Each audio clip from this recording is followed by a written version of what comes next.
12 నెలలు వేసుకుంటే 54,000 రూపాయలు ఒక్క నెలకు మా తమ్ముళ్ళ దగ్గర, మందుబాబుల దగ్గర ఈ జగన్ బాబు దోచేస్తున్నాడు. తమ్ముళ్ళు జలగమారిగా అవునా కాదా అని అడుగుతున్నా. అవును అంటే చేలు పైకెత్తండి.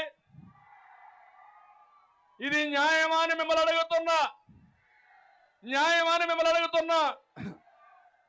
ఏం చేయాలి మనం ఇప్పుడు? ఇతన్ని ఉతికి ఆరేయాలా లేదా? సిద్ధంగా ఉన్నారా లేదా? ఏమమ్మా మీ మగవాళ్ళందరూ కూడా తాగి బలహీనం అయిపోయారా లేదమ్మా? అనారోగ్యం అయ్యారా లేదా? 30 లక్షల మంది అనారోగ్య పాలయ్యారు. 30,000 మంది ప్రాణాలు పోగొట్టుకున్నారు. ఇంకా చనిపోతున్నారు, చస్తూనే ఉన్నారు. ఈ జలగ మాత్రం మన రక్తాన్ని తాగతానే ఉంది. ఎవరైనా 2 క్వార్టర్లు వేసుకుంటే రోజుకి ఎంత అవుతుందంటే 1,10,000 రూపాయలు అయిపోతుంది.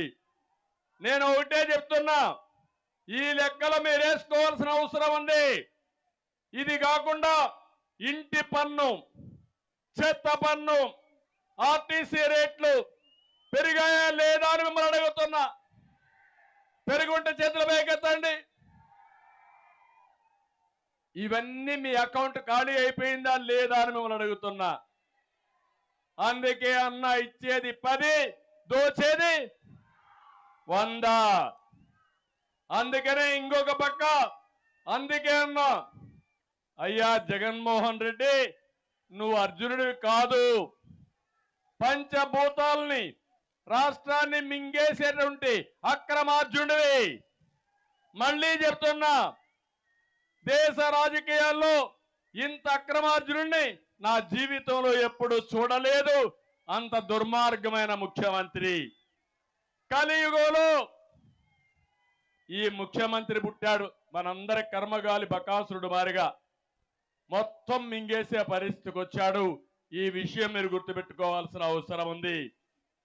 ఇంకో పక్క మీరు చూస్తే నిత్యావసర వస్తువులన్నీ పెరిగిపోయినాయా లేదా అని మిమ్మల్ని అడుగుతున్నా. ఏమమ్మా పెరిగాయా లేదా? పెట్రోల్ 76 రూపాయలు ఒకప్పుడు, ఇప్పుడు ఎంత? 111. డీజిల్ 70, ఇప్పుడెంత? 99. బియ్యం 40, ఇప్పుడు ఎంతమ్మా? ఇప్పుడు 56. కందిపప్పు 87 ఒకప్పుడు మనం ఉన్నప్పుడు, ఇప్పుడు 160. చింతపండు 220, అప్పుడు 120, ఇప్పుడు 240. వంట నూనె 60, ఇప్పుడు 120.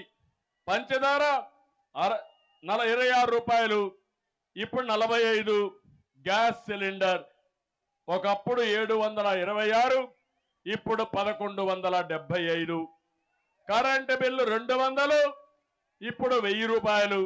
మద్యం కోట 60, ఇప్పుడు 200.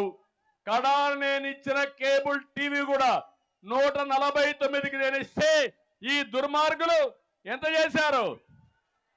350. అవునా కాదా? అన్ని కలిపి నేను అడుగుతున్నా మా ఆడబిడ్డల్ని, ఇంటికి అదనంగా భారం 5 ఏళ్లలో 8 లక్షలు పడింది మీ మీద. మినిమం 8 లక్షలు ఆవరేజ్ గా పడింది. మీకు 8 లక్షలు ఇచ్చాడా ఈ ముఖ్యమంత్రి? ఇది కాకుండా 12 లక్షల కోట్ల రూపాయలు అప్పు తెచ్చాడు. అది కూడా మీ మీదనే భారం. జగన్ రెడ్డి రేపు జైలుకు పోతాడు. ఎవరు కడతారు ఈ అప్పు? ఎవరు కడతారు ఈ అప్పు? మనమే కట్టాల్సి వస్తుంది. నేను అడుగుతున్నా. ఇదే కాకుండా ఇంకో పక్క మీరు చూస్తే ఈరోజు ఈ ముఖ్యమంత్రి వల్ల ఎన్ని నష్టాలు వచ్చాయో అన్ని నష్టాలు వచ్చాయి. కరెంటు ఛార్జీలు పెరిగాయి. ఒక కరెంటు ఛార్జీకే పరిమితం కాలేదు. ఎప్పుడైతే కరెంటు ఛార్జీలు పెరిగాయో వ్యవసాయానికి వచ్చే నిత్యావసర వస్తువుల ధరలన్నీ పెరుగుతాయి. ఎప్పుడైతే కరెంటు ఛార్జీ పెరిగిందో షాప్ వాళ్ళు కూడా ఆ కరెంటు ఛార్జీ వాటా మనకేస్తారు. అదే మరి కరెంటు ఛార్జీలు పెరిగినప్పుడు ఎక్కడైనా ఇండస్ట్రీలో ఉత్పత్తులు జరిగితే అది కూడా మనకే వేస్తారు. ఈ విధంగా మనం చూస్తే కరెంటు ఛార్జీల వల్ల అన్ని ధరలు పెరిగే పరిస్థితికి వచ్చింది. రెండోది మీరు చూస్తే పెట్రోలు డీజిల్ పెరిగాయి కాబట్టి ఆటోమేటిక్గా భారం అధికమైంది. మూడోది ఇసుక. గోదావరి ఇక్కడనే ఉంది. ఒకప్పుడు నేనున్నప్పుడు ఇసుక ఫ్రీగా ఇచ్చారా లేదా అని మిమ్మల్ని అడుగుతున్నా. ఆ రోజు ఫ్రీగా ఇచ్చిన ఇసుక ఇప్పుడు ట్రాక్టర్ ఎంత అమ్ముతున్నారు? 5,000 అవునా కాదా? అంటే మీ ఊర్లో ఇసుక బంగారం అయిపోయింది. కేజీల చొప్పున కొనే పరిస్థితికి వచ్చారు. ఇది అన్యాయం అవునా కాదా అని మిమ్మల్ని అడుగుతున్నా. 40 లక్షల మంది భవన నిర్మాణ కార్మికులు దెబ్బతిన్నారు. ఇల్లు కట్టాలంటే దానికి కూడా మనం ఖర్చు పెరిగిపోయింది. ఇవన్నీ కూడా పెరిగిపోయి ప్రతి ఒక్కరి అందరికీ దెబ్బొచ్చింది. ఇంకో పక్క అసమర్థత. రోడ్లన్నీ బాగున్నాయా తమ్ముళ్ళు? గుంతలే గుంతలు అవునా కాదా? ఏ రోడ్డైనా బాగుందా? ప్రతిరోజు అంటాడు బటన్ నొక్కానని. ఆ రోడ్లకి ఎందుకు బటన్ నొక్కలేదు జగన్ రెడ్డి? చెప్పమని సమాధానం అడుగుతున్నా. దీనికి సమాధానం చెప్పే పరిస్థితులు లేడు. ఇంకో పక్క ఈరోజు మనం చూస్తామంటే ఇవన్నీ పెరిగిపోయి భారం పెరిగితే ఈ ముఖ్యమంత్రి రాష్ట్రానికి సంపద సృష్టించాలి, ఆదాయాన్ని పెంచాలి. ఆదాయం పెరగాలంటే అమరావతి లాంటి రాజధానిని నిర్మాణం చేసి ఉండాల. నేను ఆ రోజు అమరావతి మామూలుగా కాదు, 35,000 ఎకరాలు భూమి స్వచ్ఛందంగా రైతుల ముందుకొచ్చి భూమినిస్తే నేను అమరావతి ప్రారంభించాను. ₹1 ఖర్చు పెట్టకుండా ఈరోజు మన రాజధాని మనం నిర్మాణం చేసుకున్నాం. అలాంటి దాన్ని విధ్వంసం చేసి అవినీతి పేరు పెట్టి కుల ముద్రేసి రాజధాని నాశనం చేసిన వ్యక్తి ఈ జగన్మోహన్ రెడ్డి గారని చెప్పి మీకు తెలియజేస్తున్నా. దీనివల్ల లక్షల కోట్ల రూపాయలు మీ సంపద ఆవిరైపోయింది. మీరు అప్పుల పాలయ్యే పరిస్థితికి వచ్చారు.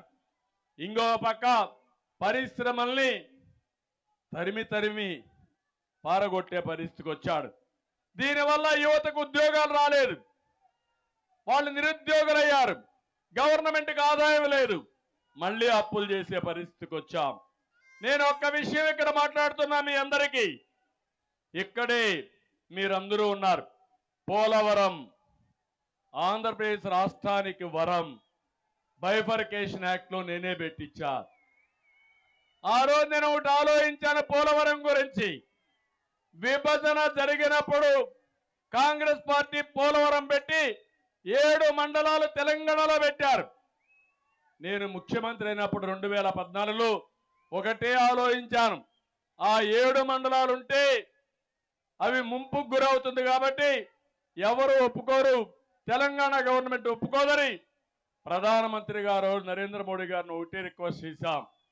ఆ 7 మండలాలు తెలంగాణ నుంచి ఆంధ్రప్రదేశ్కి ఇస్తే నేను ప్రమాణ స్వీకారం చేస్తాను, అప్పుడే పోలవరం సాధ్యమని నేను గట్టిగా చెప్తే వాళ్ళు కూడా మన్నించి 7 మండలాలు ఆంధ్రప్రదేశ్ రాష్ట్రానికి ఇచ్చారంటే అది తెలుగుదేశం పార్టీ సాధించిన విజయం.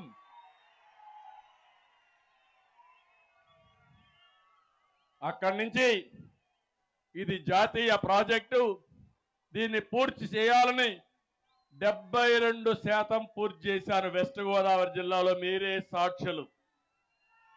వారం వారం పోలవరం చేసుకొని సమీక్షలు పెట్టాను. నెలకొక్కసారి పోలవరం వచ్చాను, పరిగెత్తించాను, పనులు ముందుకు తీసేపోయాం. 72% పూర్తి చేసి పట్టసీమ ప్రాజెక్టు 1 సంవత్సరంలో పూర్తి చేసి 120 టీఎంసీ నీళ్లు పట్టిసీమ ద్వారా కృష్ణా డెల్టాకి ఇచ్చిన పార్టీ తెలుగుదేశం పార్టీ అని చెప్పి కూడా మీకు తెలియజేస్తున్నా. ఈ రోజు పోలవరం పూర్తయితే ఈ రాష్ట్రానికి స్వర్ణ యుగం వస్తుంది. ప్రతి ఎకరాకు నీళ్లు ఇస్తాం. పోలవరం ద్వారా అన్ని నదులను అనుసంధానం చేసి ప్రతి ఒక్క ఎకరాకు నీళ్లు ఇవ్వాలని నా కల.